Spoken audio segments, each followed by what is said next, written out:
I had to make a mental switch at that point that, if I consider them as kids or youngsters, they are not going to grow, right? Exactly. So I need to make them feel that, they are part of every decision making. And I had to not only educate them, but also create an environment where they can speak up, fight with me, and do Yes. whatever they want to, but be a part of the decision making process. When I create a CV or a resume for myself, I don't think I have an opportunity to highlight some of the questions even which you were asking. What their leadership style is, what their management style is, what they have done. And that will also give a reviewer or person who is looking at their profile a very good insight.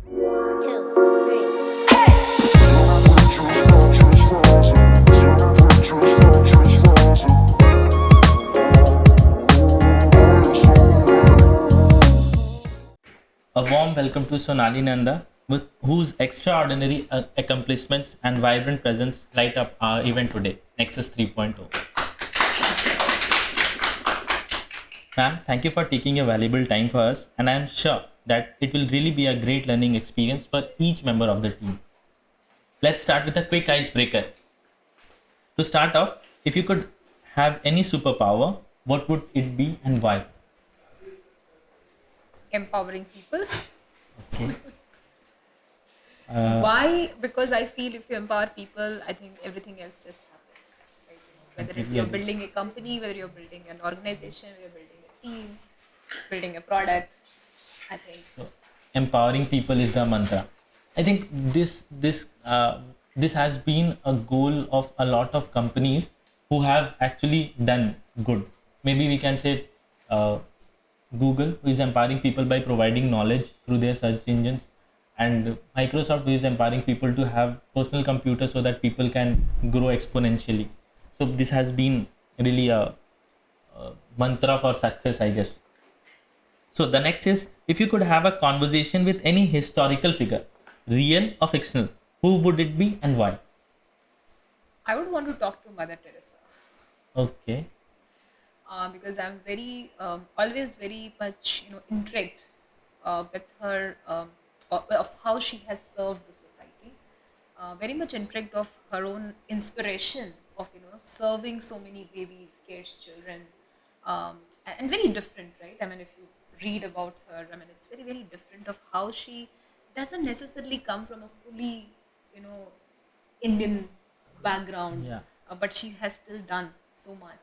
So I always would want to go and have a conversation. And even that with a lot of difficulties. Exactly, right? People who are doing philanthropy and charity, they are doing well in their life, and then they are doing charity.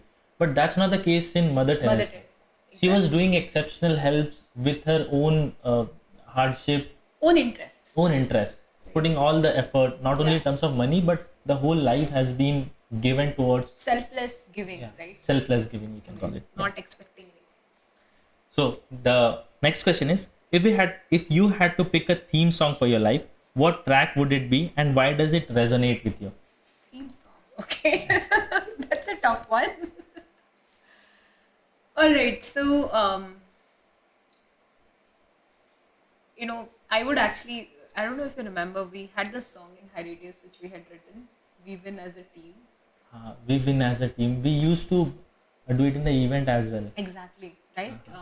How difficult it may seem, we win as a team. Honestly, I resonate with that. I don't know if I know. So, little bit background. Akash and I both had small overlapping period in Hiatus, Yeah. and we were working in a different setup at that point in the beginning. And at that point, if there was one thing which always drew me is how difficult it may seem to win as a team, and it was written by their batchmates and composed by their batchmates. I still hear to that song, by the way. That was really phenomenal because I think people who were from computer science background, Yeah, they wrote this song. exactly. मतलब ऐसा नहीं कि there was some musician or Exactly. composer, Huh. so the talent can be anywhere, and we are counting it from all the music. मतलब ma'am has listened to a lot of music. Huh. From one of them is that music. So I think that's an achievement for people. I don't remember the name, but they had, from my batch only, they And I had think written. more importantly, I love the spirit of the lyrics, right? Exactly. And probably very appropriate for this audience too. And I resonate with that a lot. Like we still have a wallpaper in High Radius, which in their new office, which Okay. says how difficult it may seem, we win as a We team. will. And that's true, right? Great. That was an awesome answer. I feel nostalgic now. So, books, movies, or TV shows. What fictional world would you love to live in for a day, and what role would you play in the world? I'll be in the books world. Okay, and what anything related to which character or maybe which book? So, one of my favorite books and my life saving books is Life is What You Make It by Fictional. Okay. Again, not a lot of you might have read that. I have You have? I have read that. You have read Yeah. that. Okay. So, that has been my life changer. Because at certain point of my life, I was going through very similar instance which the main character of this, that story Book. was going through when related to mental health. And that book actually helped me get out of all those mental health issues which I was going through and come out pretty stronger. So yeah, so when I have actually enacted what the fictional story said in my real life, getting back to my paintings, hobbies, singing, and came out stronger. So I always correlate with that. And even the title of the book is very Life is motivating. what Life is what you what you make make of it. it. Yeah, yeah. That's great. So imagine you could instantly master any skill for a day. What skill would you choose?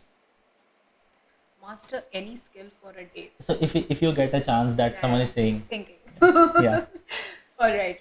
Um, I think I will want to master, understanding human psychology. okay, it involves a lot of things. It can help in Yeah. sales. It can help in Yeah. helping people with mental disorder. Anything. It has a Yes. lot of superpowers, I guess. Yes. Yes. Absolutely. Okay.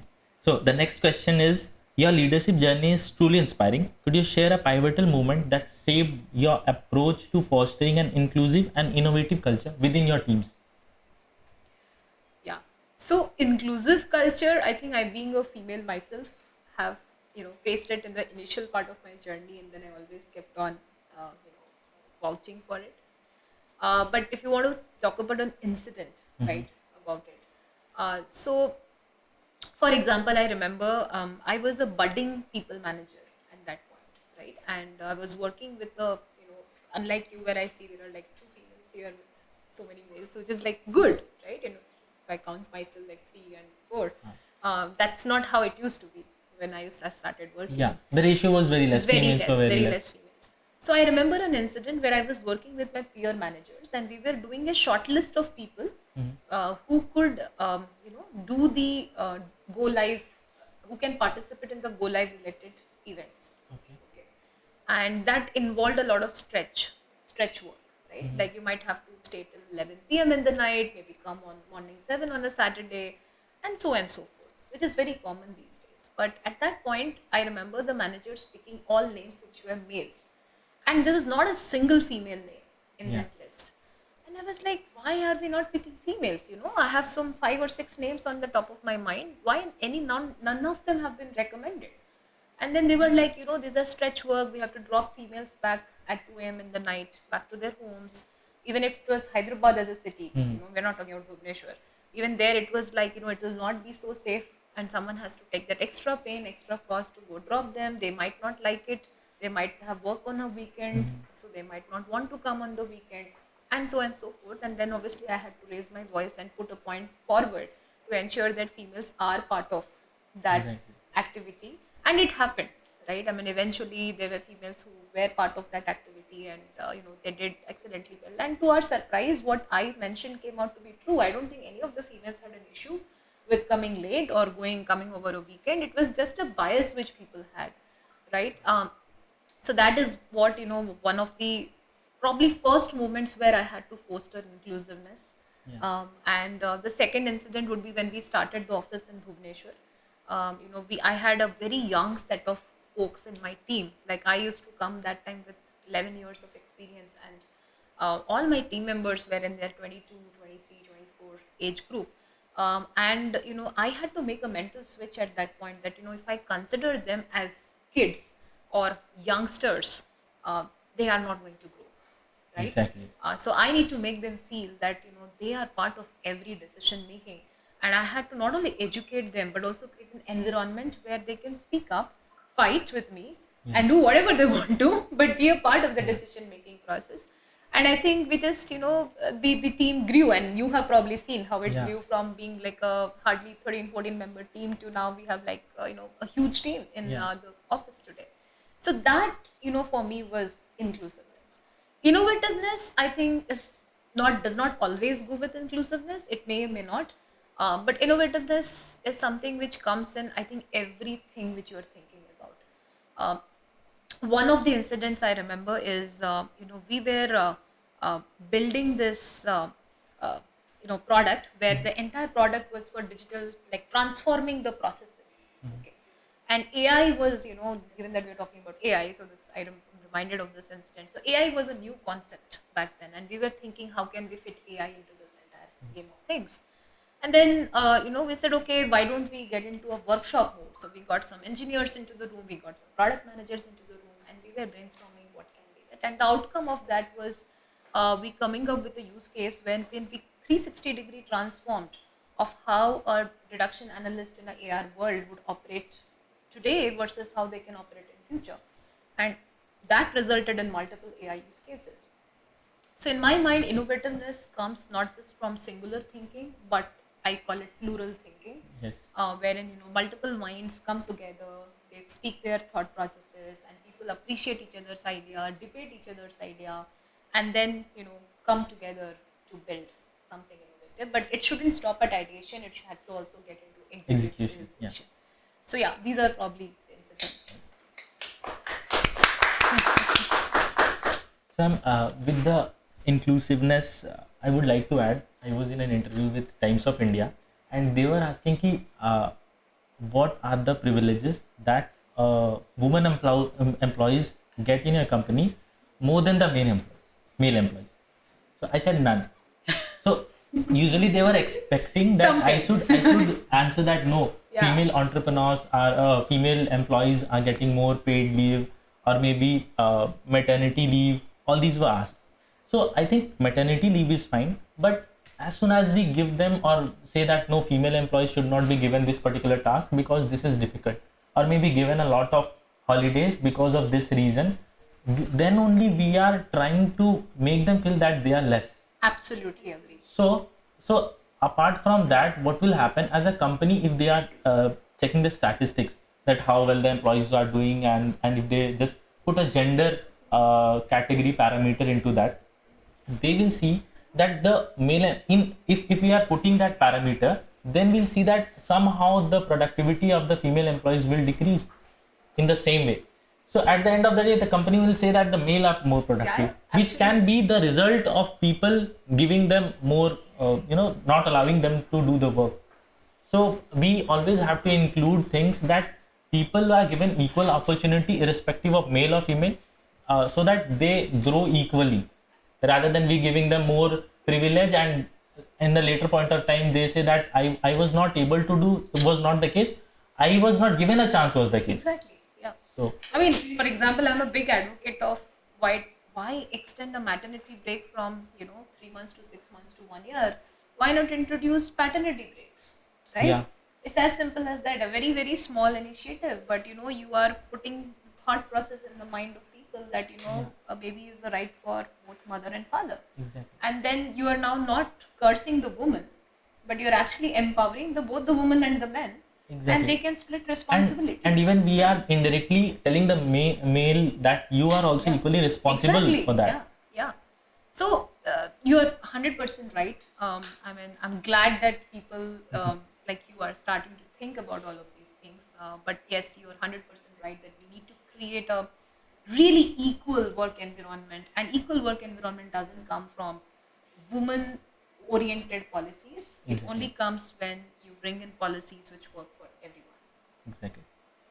So, moving ahead with the next question. Your journey has been incredibly versatile, spanning software development, leadership, artistic pursuits, and more. How do you find balance between these different aspects of your life? Actually, very interesting question. So I think for me, what works is I go with my calendar. Okay. Okay. Google Calendar. Google Calendar. But I'll be very honest. There have been times in my life where I have been more into my work, and there have been times in my life where I have been more into my personal life. But what I do is that I believe in work-life integration, and I just believe that time is very valuable, right? So if you're using time qualitatively, it is much more important than using time quantitatively. So if I'm spending a 30 minutes doing a mentorship session to someone, that 30 minutes should be of value for that person at least for 5 years, right? And Exactly. that's the impact I can create, right? Similarly, if I'm practicing my music or doing my music session, I'm fully onto it. So I think the best way for me to manage all these things, A is calendar, planning things, including meeting people, friends, whatever. And B is being all in at that point, Yeah. right? So like if I'm in a meeting, my laptops are actually shut down. I'm not doing multitasking. My laptops are shut down. My mobile is will be in vibration mode. My attention is fully on what's being discussed in that meeting, Exactly. right? If I'm singing, then I'm fully into my singing session. No disturbances unless there is an emergency call, right? As an example. So I think that helps me in being more productive and shuttling across various things. And I think some things help us stress buster, like Yeah. my artistic side of things keep me sane and balanced, Yeah. and make me think more creative and being innovative on the other side. So, ma'am, this is my personal observation. People with artistic point of view tend to solve the problem in a very easier way compared to people with only logical reasoning. So, I have seen people very disturbed with something not working, and they just leave, they roam around, or they just go sing, and then just an idea clicks. They come and solve it in a jiff.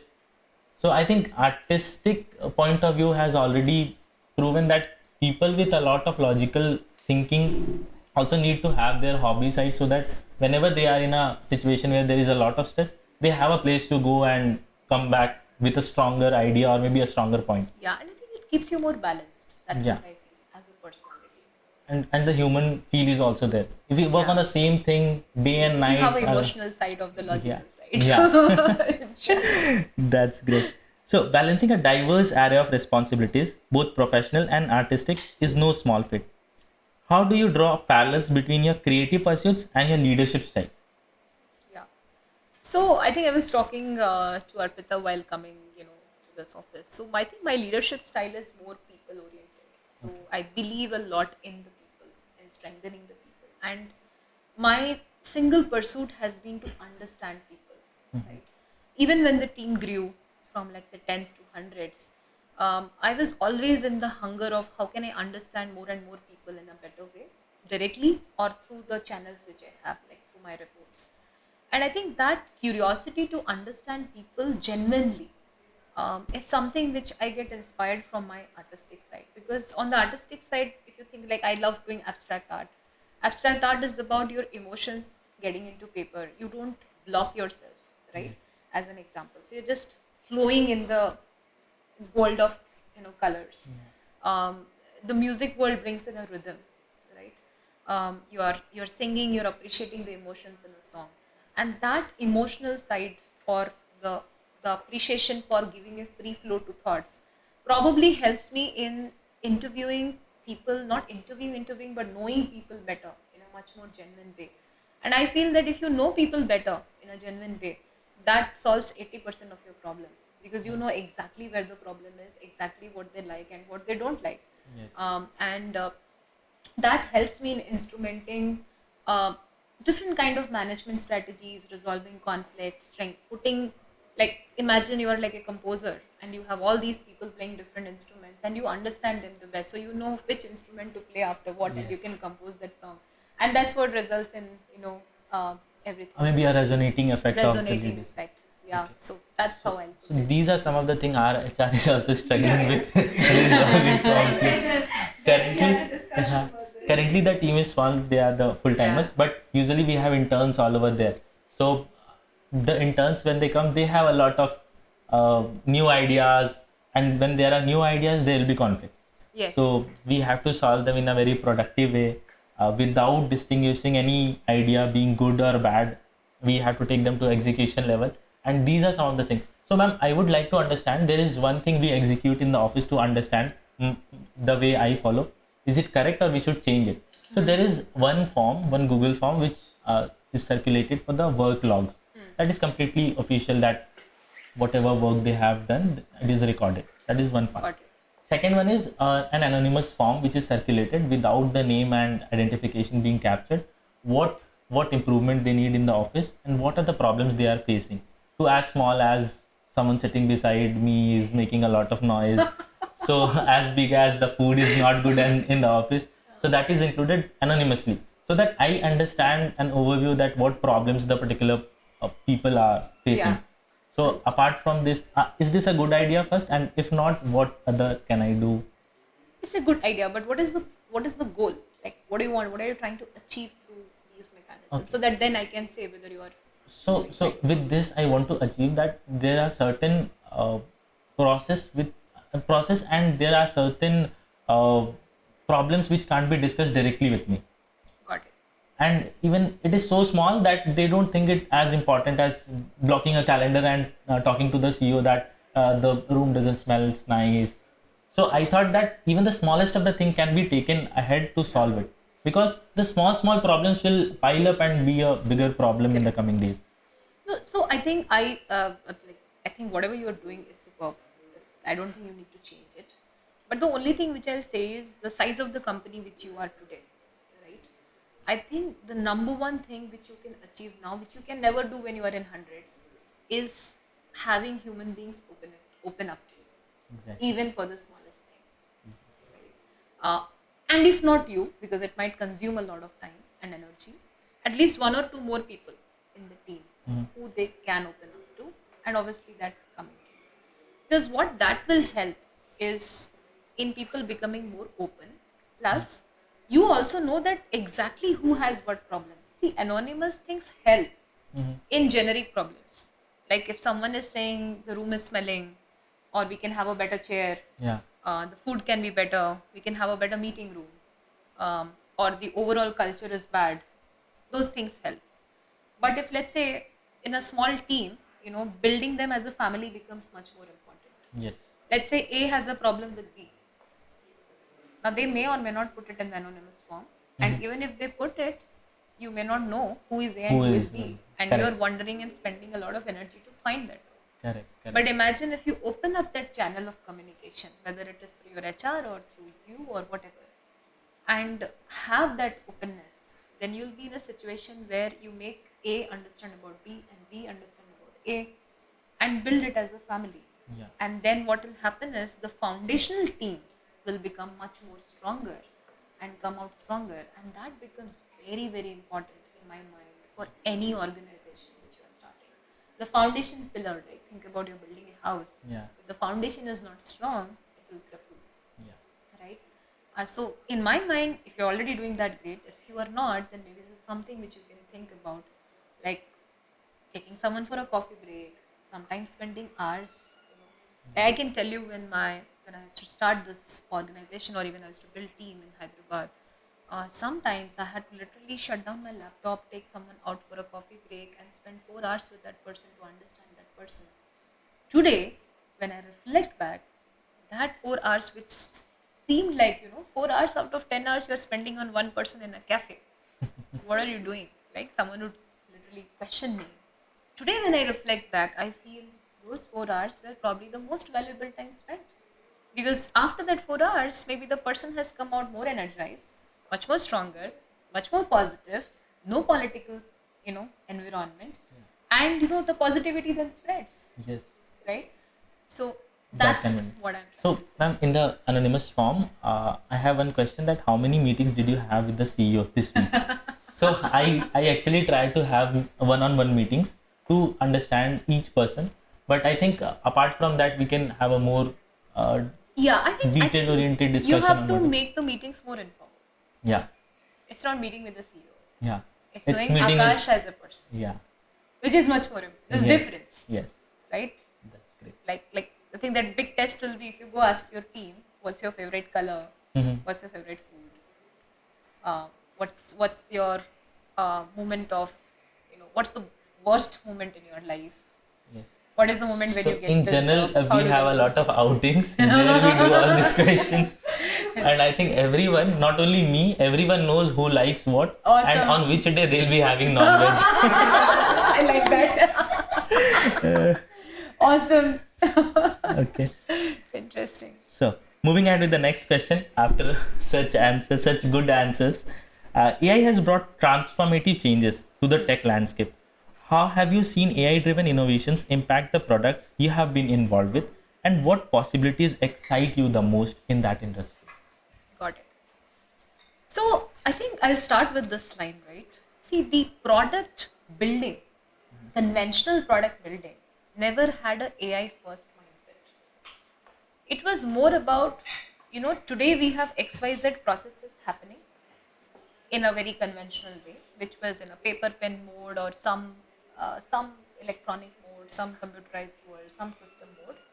How do I productize it and make it a better approach? So digital transformation, in short, was a key inspiration for building products, especially in the B2B world, right? And in the B2C world, it was mobile first, digital first, right? Today, I am if you were visiting a place back in like 30 years back, people will take a printout of a map if they are visiting a new city, and they'll Yeah. try to locate, Yeah. right, which place to go. And then we had Google Maps Yeah. as an example, right? It's a digital mobile first journey. If I had to travel somewhere and I have to book a car, then I'll go to like a travel agent and ask them to book a car.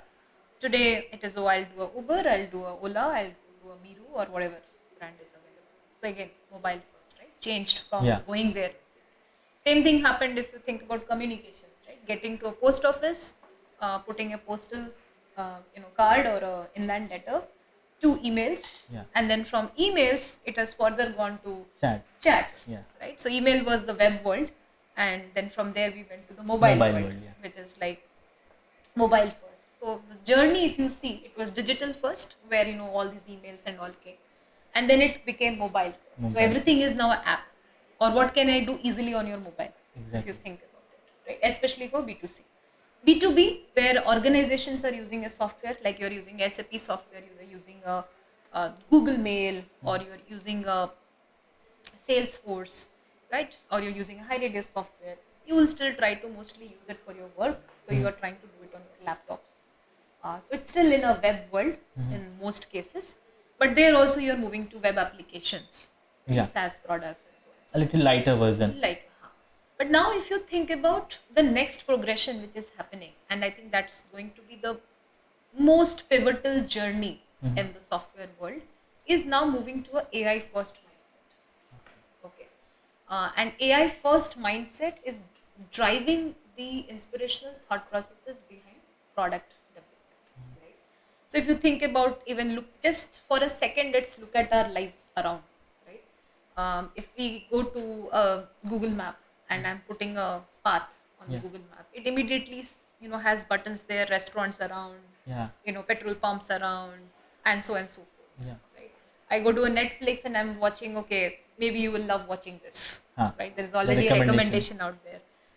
I go and search anything on Google, the next time I'll have a dozen ads on my Gmail, and something or the other is Anything, happening. any page you browse, YouTube ads. YouTube ads. It's like, okay, if I've just done X in the world, some of it we like, some of it it's like it's just too much Yeah. intrusion into my personal space. But that is how, if you think about it, we have got used to the world around us. So now when you're thinking about product development, it is about, okay, I understand today the process is XYZ. Is there a AI component to it? But here is where I want all of you to think a little bit in a paused mode. Lot of times people confuse AI first to think about, oh, if it is AI first, that means I need to have an AI use case. But that's not how you should think. Right? You should always first lay down the current process of your user, or the user journey in the current world, if they're not using your product. And then think, okay, given the current user journey, what the user is going through, what are the areas where there is where there is a possibility of improvement? Yeah. Improvement in efficiency, effectiveness, access. What are we talking about? And then, given that, is that just a normal software development or digital transformation which can help? Or there is an AI concept which can make it much more brighter, much more effective, much more efficient? And then using AI, what are you trying to do? Right? Are you just trying to automate their current process? Are you trying to give them a recommendation to make their life more easy? Are you trying to predict something and giving them a forecast to the future? Is that a possibility of a use case? Right? Or are you trying to enable a certain team to do better versus depending on their human intelligence to do some XYZ computation, where you're again recommending, but you're not recommending the final impact, you're recommending how they can design the software, Helping in the process of. helping in the process of implementation, and so on and so forth. Right? And then, you know, it can also be, with the Gen AI concept, can I even, create the content, or, be that last mile helper Yeah. or assistant to the user, which is like the assistant thing to the user. So these are different ways in which to think about. Yeah. But then you have to always start with, what is my core business problem of the Exactly. user? What is their user journey?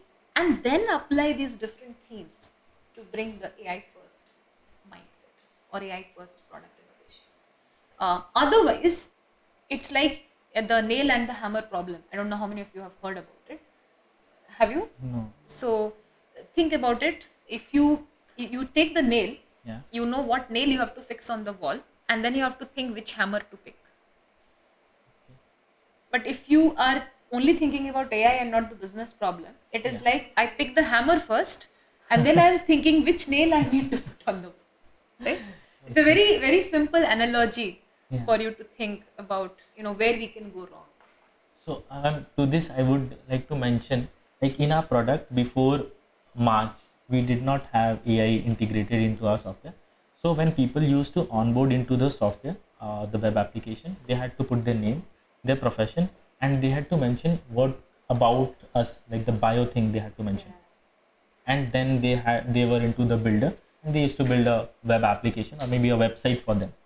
But currently with the AI integration, what we have done, as soon as they put their profession and a little description that what they do, maybe someone is a hairstylist, they mention that I'm a hairstylist based on this location and my specialization lies in this. So in the next step, we generate 3-4 bios for her, that you can use this as a bio, or maybe Yeah. edit a little more detailed information and you can use it. Then in the next part, what we do, in the blog segment, we have an analysis that what are the keywords that are recently searched in Google. So we recommend that if you write on these particular things, there are higher chances of your answers, your blogs being appeared in a search engine. So we have Nice. kind of leveraged AI to bring into the process what you were describing. The fourth one where you said that Assistant. if we can assist people to help what they are trying to do earlier with AI, Yeah. neither we are predicting nor we are trying to build it from scratch. We are just assisting the process of The creation. experience. You're changing the experience. Experience, yeah. We are Right. making it more engaging and helping them to with generative AI. So Yeah. it was a really great learning for me to understand it on a divisional level. Okay. So innovation often involves a leap of faith. Can you recount a time when embracing a new idea of technology like AI led to unexpected but remarkable results in your professional journey? I'm sure that there might be many the AI has given. Yeah. So, I'll go back to this example which I was giving in the beginning, right? So we are talking about here, you know, um, I don't know how many of you understand the finance world. Okay, so we were talking about the finance world. So in Heridius, we used to make software which sells to AR professionals, account receivable or finance professionals, in short. And think about, we had deduction, which means if an invoice is being short paid, it's called a deduction. So in simple world, think about Walmart. I think all of you will know what's a Walmart. And there's a Ferrero is trading with Walmart. Ferrero is selling goods to Walmart, and Walmart has to pay the money. Walmart doesn't pay the invoice in full. It results in a deduction. Very simplified way of explanation. You probably know. Yeah, They will. I have worked on open invoices, close invoices, So they, and the she will artificial understand. intelligence. So now what happens is, whenever there is this short payment, there is a team inside the finance team Yeah. called as deduction team, which has to do the research to identify why there is a short payment, right? Is it because of shortage? Is it trade promotions? And they research and they finally say whether it is valid or invalid at the end of the day. So they spend some time doing this. Now we looked at data, and it was this blind idea that, okay, can we use data, historical data, to say whether this reduction is valid or invalid on the day one itself, right? And if we can do it on day one itself, then maybe it will be much more helpful, because 90% of these reductions are valid. So you actually don't need to spend time, Yeah. because you're not going to get money from that. You'll only recover money on the invalid ones, where the customer is actually, you know, Actually, have not paid. they have not paid, and they should pay to you. Yeah. Valid means they have not paid and they should not pay to you. Yeah. Invalid means they have not paid and they should pay to you. So you can recover money from the invalid. If you're doing all the research and 90% of the deductions are valid, A lot of then effort has a been. lot of effort has gone, right? So then the other 10% is where you're spending this effort, is where you should spend the effort, and you're spending the effort to be spent on 10% on 100%. Yes. So imagine a world where AI can Segregate the 10%. segregate and identify to a reasonable accuracy. So then you can do a right prioritization, right focus, and you can recover your money faster. So this idea brewed, when we were discussing, and we looked at data, and to our surprise, after obviously we had to do few months of data research, because that time AI was very new as a Yes. concept. But the moment we did that research, it came out to be true, that we were able to predict with close to 90% accuracy. And then imagine the entire user journey changing, right? Now that you know what is valid, invalid, your user journey completely changes, your prioritization completely changes. You are changing literally the experience of your analyst through the software, Yes. right? So that was one of the life-changing experiences which we had at that point. I can go on further, but in the interest of time, we can. So, ma'am, adding to this is not in the question list, but adding to this, do you also think that AI can be a little bad for people when they are looking for a job, or maybe is it eating up job space in the current scenario? I don't think, people had the same fear when we were getting digital first. Yes. Did people lose jobs or get jobs? I think they really Actually got jobs. jobs, right? So now when we are going AI first, why will people lose jobs? Yes. Right? There will be new opportunities which will open up. People will become much more productive, Yes. right? Here, I think there is one point where we should mention that people who are not evolving, they are not adapting to the new scenarios, are in a fear of losing job, because I think AI will not replace a person, but a person knowing AI will be replaced by a person who doesn't know. Of course, true. But see, at the end of the day, what I feel is, people eventually human behavior, right? Some people, it's always like early adopters, and then there will be, mature adopters who come Yeah. at a little later stage, and then there'll be always the laggards, Yeah. right, who come much later. So, in any environment, people will fall into any of these buckets. But at the end of the day, human behavior, right? We all start following each other. I mean, if you think about it, like if I think about my own father, he uses, all these apps which I cannot even think of that he's supposed to use. Like he loves shopping on Amazon.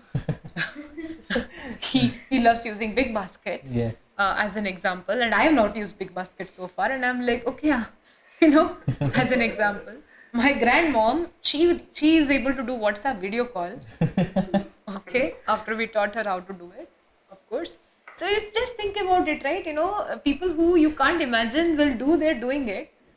So I feel, yes, you're right. People have to be progressive Yes. in learning technologies, else you will fall behind. But I'm a big believer that sooner or later people will get there. They will join the league. They will also They say that, will yeah, join if, the if the league. job requires these things, Correct. let's learn this from somewhere. Correct. And it's not AI or non-AI. Skill set has always been an evolving path. Always. Yeah. Right? What worked 10 years back will never work 10 years later. So in my mind, you're right. We should always keep on evolving ourselves, learning newer things as time progresses. That's great. So moving ahead with the next question, building organizations requires strategic vision. Can you narrate a time when you introduced a new approach or strategy that significantly enhanced your team's performance or collaboration? So there are actually a lot of such examples. I'm thinking what would be the most simplified way to explain to you. So maybe the most collaboration. recent one Uh, yeah. So, so when it comes to collaboration, and this is where I'll probably start with a little bit of a philosophical thing here before I dive deeper into the example, right? So when it comes to collaboration, what is important is are people valuing each other's thought process, right? And that becomes very, very important. And and also our people. So we had to deliver a configuration guide. This is an example I can relate to, and this configuration guide was some 1,000 odd pages configuration guide, and we had to deliver that in a matter of days and weeks, because of some business priority which had come. Config guide is a guide which a consultant will use to learn about the product and configure the product to simplify it for everyone. Maybe a user manual of a product simply. हाँ, simplify. B2B के लिए they use the config guide. There are user manuals also, but this is We for used to call playbooks as well. playbooks is different. User manuals are still there for the end users. Yeah. Config guide, think of them as like how to configure the product, right? How to set this up, how to set up the next step. And In different. all the, like if you go to an SAP, you have to configure stuff. So in Hybrid Days, you have Depending to upon their server and clients requirements, right? So you have consulting team which goes configures this products as per clients requirements. Yes. So these are like config guides. And if a product is complex, the configuration guides with the business context and the step to configure will run into thousands of pages. Yes. And for some business reason, we had to deliver these config guides in a matter of weeks, not or days for certain products. That was the business urgency. Now, unfortunately, we did not have so many experts who knew end-to-end everything. So X person will know 10%, Y person will know 0.1%, Z person will know maybe 5%. And these people came from different backgrounds. Some were product managers, some were engineers, some were consultants, and some were documentation analysts. So now it was very important, first of all, to get everyone together and show them the goal, right? Because how do you then deliver? Because everyone is like siloed. They'll write their piece, and this is a document. It has to have a flow in the thought process, right? So the first thing which was important here to do as an example is to show the vision of what we want to create, and then align everyone in a meeting to create a structure of the document, like giving the path and make them participate so that everyone knows at least what the skeleton of what we are trying to build. And then once we had the skeleton, then see, give them the roles and responsibilities and make people learn each other's part also. So that you are delivering the content and you're reviewing someone else's content as if you don't know that part. So creatively carving out who will do what and who will review what content and how it will happen as a rally race, so that the flow of the content is maintained, and who should be the person who should look at just the flow of the content and not worry about anything else, was the strategic part of the work which we had to do. Now the thing is, I could have done all by myself as an example because I knew who knows what, right? But rather than doing that, creating an inclusive environment where all of them come together and participate in this discussion, which was maybe a 1 hour extra effort, but making them align to the goal, align to how we will navigate to this goal, was very important. And once we had that, it was now that, okay, the foundation of that culture is created. And then, it was very amazing to see how, they just worked with each other and collaborated and created the content in a matter of days and weeks. Right? My job was then to just periodically interject and see what they are doing, give them feedback. And if, of course, in this, high pressure period, there were conflicts, there were cry moments, there were tension moments. It was not like it didn't happen. And my job was to handle those emotions, to be very honest. So I was the reviewer and the emotion handler. The second one is a more important role in that case. Right. And sometimes handle my own emotions. Because, as you go up, you can't go and express yourself everywhere. Yes. But yeah, that's a very good example of how it was strategy and execution and collaboration all coming together. But I would say you have explained it so well that we all have understood without any context of the problem. That what was the guide up to? So it's really the way you have made it easy for us to understand the problem. So leading a cross-functional team of diverse talents can be challenging. Which strategies do you use to harness the strengths of each individual while promoting a cohesive and collaborative environment? Yeah, that's a very good question. So honestly, when I began taking over functions, the first thing I had to keep in mind is I have to wear multiple hats. So if I'm talking to a developer, I have to think I am a developer. If I'm talking to a data scientist, I have to think I'm a data scientist. And if I'm talking to a product manager, I have to think I'm a product manager. If I'm talking to an IT team who is handling laptop, I have to think I'm an IT person. If not, I'll be speaking a product manager's language to an engineer, and engineer's language to a data scientist, and data scientist language probably to someone else, and it will be a mess, Yes. right? So the first thing is I had to bring this transformation in myself. Is how do you? It's like you're acting. Think about it. You're acting in these different worlds, and you have to wear that hat. That was the first thing. We have to show that I understand your problem. As an IT, you Yeah, have and these genuinely problems. understand. When I say acting, it's not fake acting. You have Yeah. to genuinely Genuinely be in that understand. character. And at the same time, even if we are not understanding, we have to say, okay, we'll try to solve it. Though we don't know the solution, but we'll collaboratively solve. Correct. So that was the first thing. But I think the other thing was to understand and educate each other and tie them all to a common goal. So most of the time, especially, so what happens is when there are multiple teams, the data scientist feels, oh, I am the, I'm like the strongest person Yeah. here. Yeah. I'm the data science tag, Yes. and the engineer will be feeling, you know what, you can only do data, but I can code. Yes. And the product manager is like, I'm the one who is creating the roadmap. And I'm like, none of you is going to succeed just by yourself. Yes. Right? So at the end of the day, creating that common vision and, literally laying out for them that, okay, if we have to build this product, or if we have to build this, get to this milestone, what is the role of a product manager? What is the role of an engineer? And not a philosophical chat, right? Very specific. That, okay, if we have to deliver autonomous receivables, your product manager has to do blah blah blah, your engineer has to do XYZ, and as a data science person, these are the use cases you have to work on. And this is where your collaboration models will come. This is where you need to give each other a space, and this is where you can be each other's devil's advocate, right? And this doesn't happen in a session where you just call everyone in a room and just tell them, these are your roles and responsibilities. That is just the starting part of it. But being there in the daily calls, observing the body language of the people, and understanding who is thinking of what before they come and communicate to you, and trying to sometimes, have a very straight chat and ask if they're facing problems. Educate each other about the value of the other team that they bring, and firing positivity, right? About each other's value to the team. So that was very important in navigating through this. At the same time, being empathetic to their problem, Yeah. right? That is very, very important. Because the moment the team feels that you understand them, they are ready to open up Yeah. and share their problems in a very unbiased way. And as a leader, I cannot come across as biased to anyone for that matter. So how do you come across unbiased to every group? How do you ensure that every group is able to openly speak in their own language without having that thing that, okay, will Sonali understand us or not?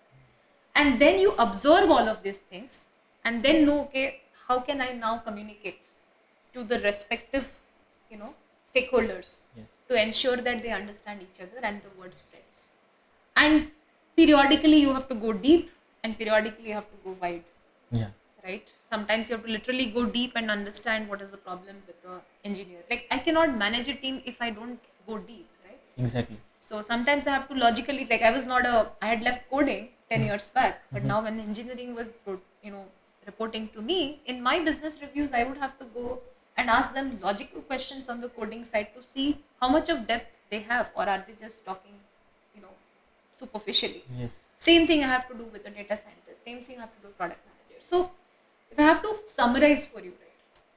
A, being empathetic to the team, making them feel you are part of them. Okay. B, creating the openness so that they can come and speak up to you. Yeah.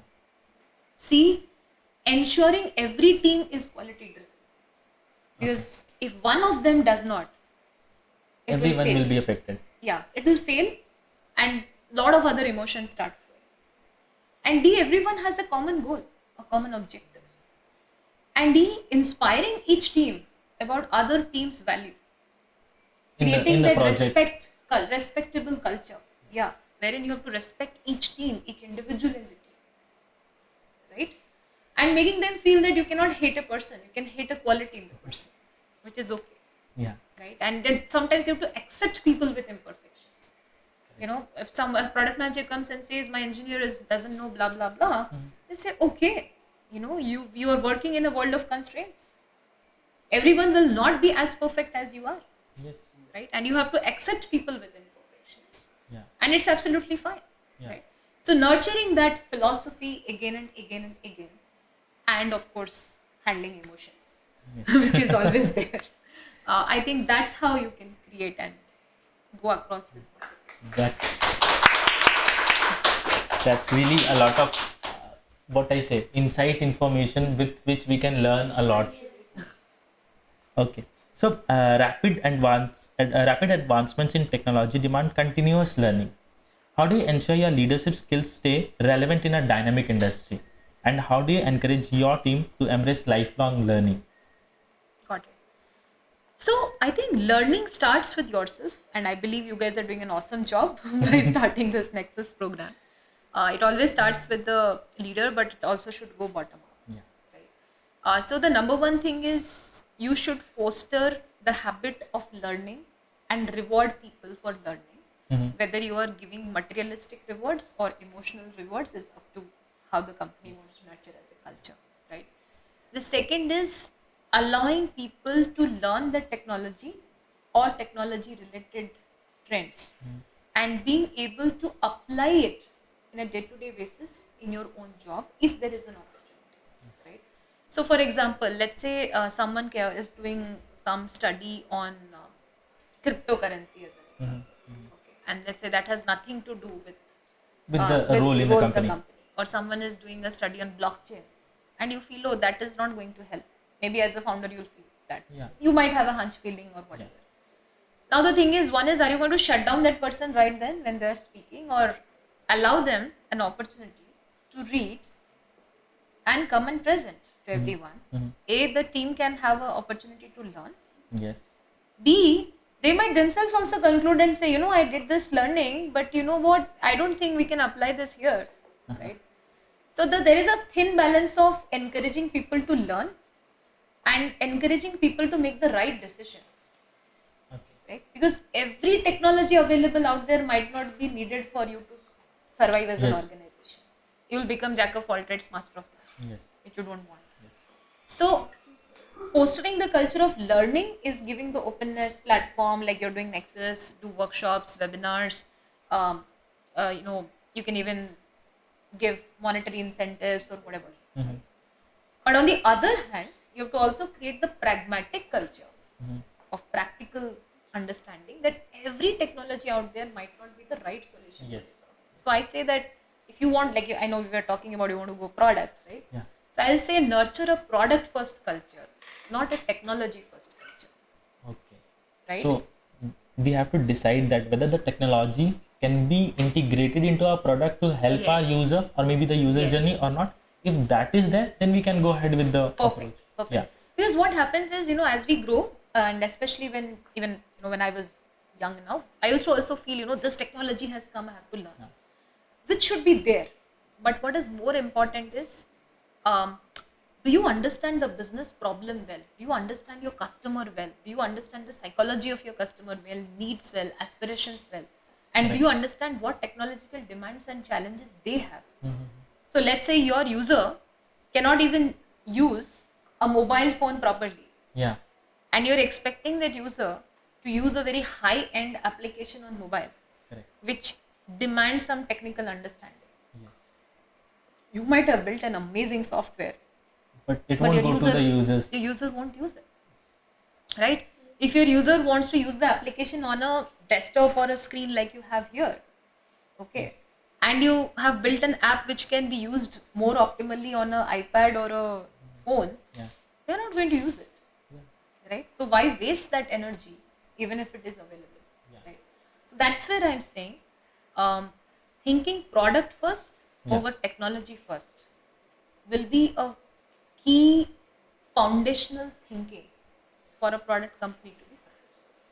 But at the same time, being open to explore different technologies upgrade Yeah. yourself, and keep thinking what can be applied and what cannot be. Yeah. So I think in the newer approach, whatever new things we want to learn should be taken care to a certain level. Yeah. That whether this can be useful or not, once we understand that okay, this can't be integrated due to our business needs, so we have to leave it there only. So we don't need to go deeper into, maybe they can go it for their personal use case, but not as a business aspect.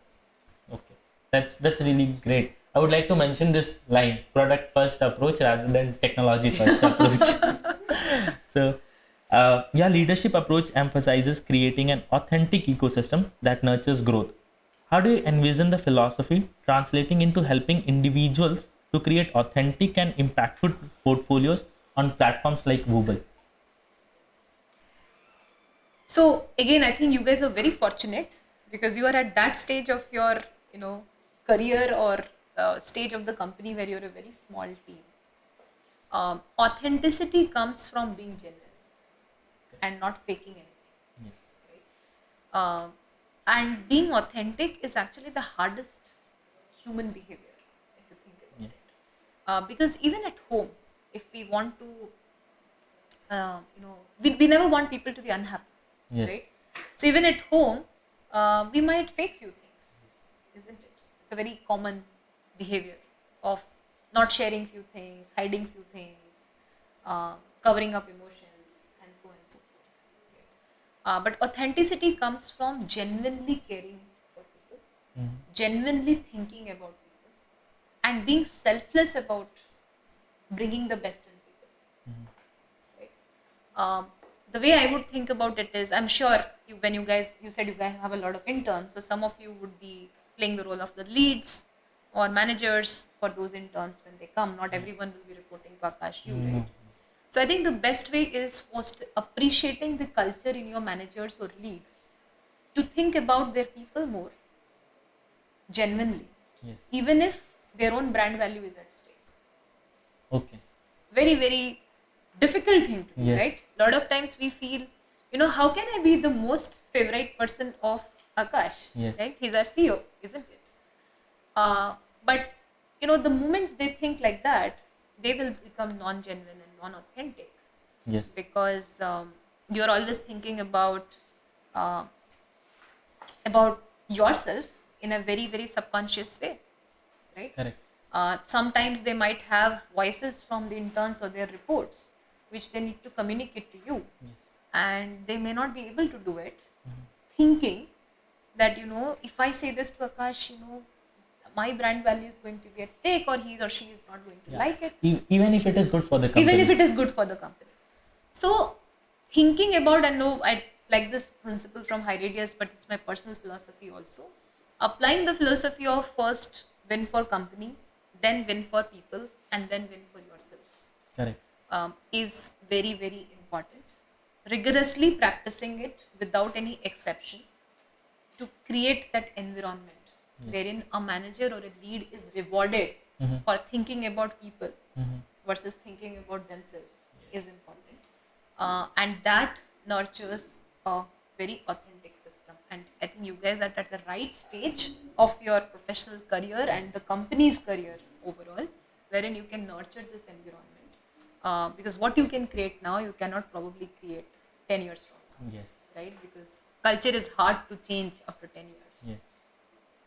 So, uh, going ahead with the next question, balancing creativity and leadership, you excel in both realms.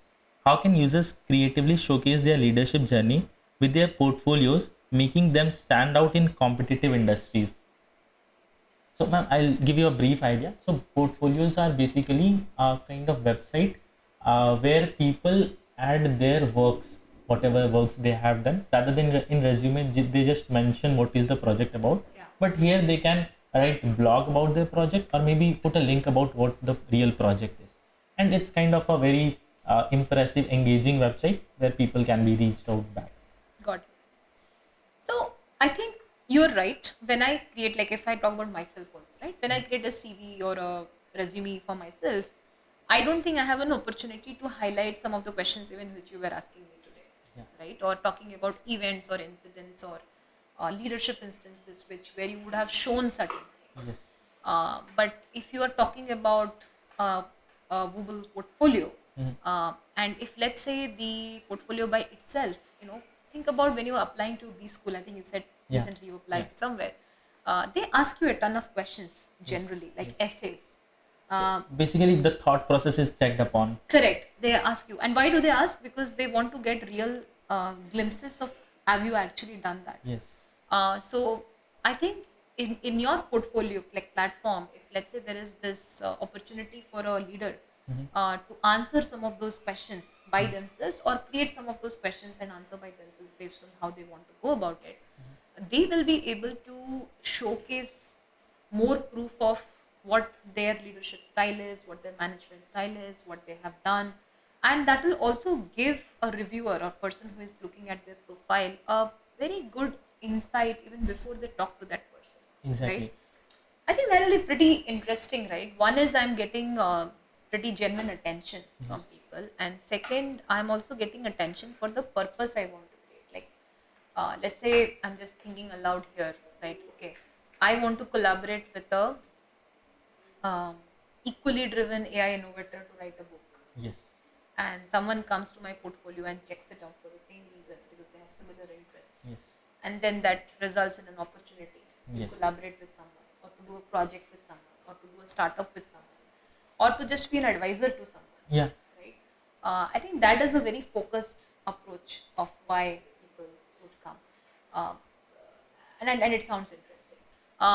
The only thing which I'll say is that has to be more genuine, and that is where you might have to be slightly careful if you're using, let's say, a chat GPT equivalent to generate the content. Yes. Then what will happen is the authenticity will go for a toss for such things, Yes. right? So how do you navigate of helping the user Yes. versus going the other extreme of Yes. every profile looking the same? Yes. That thin line is something which you need to think about, so that the profiles actually come across as unique and genuine. Yes. So the first part is to help the users to make their portfolio easily. Correct. And also we have to make sure that when someone is engaging with the portfolios, they are sure that it's authentic and not generated Exactly. with AI. Exactly. So here in that section, I would say that blogs are okay. Like if someone is suggesting that since you are a leader in this Yeah. category, what blogs you should write can be a generated thing.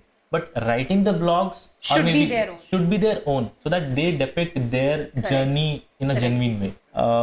Moving ahead with the next question, what message do you have for the Wooble community and young entrepreneurs who are looking to make a difference in the world? I think I already mentioned this. The first thing is product first. Yeah. Don't run Technology after technology. second. Yeah. Technology is not second. I'll say product first and pragmatic with technology. Yeah. Right? That's how it is. The second thing which I'll say is run for creating a culture of we. Right? Run after creating a culture of we. Don't run after creating a battle of I. Very, very important. And the third is be empathetic and respect. And the fourth would be have a hunger for innovation Yes. and learning. That's really awesome.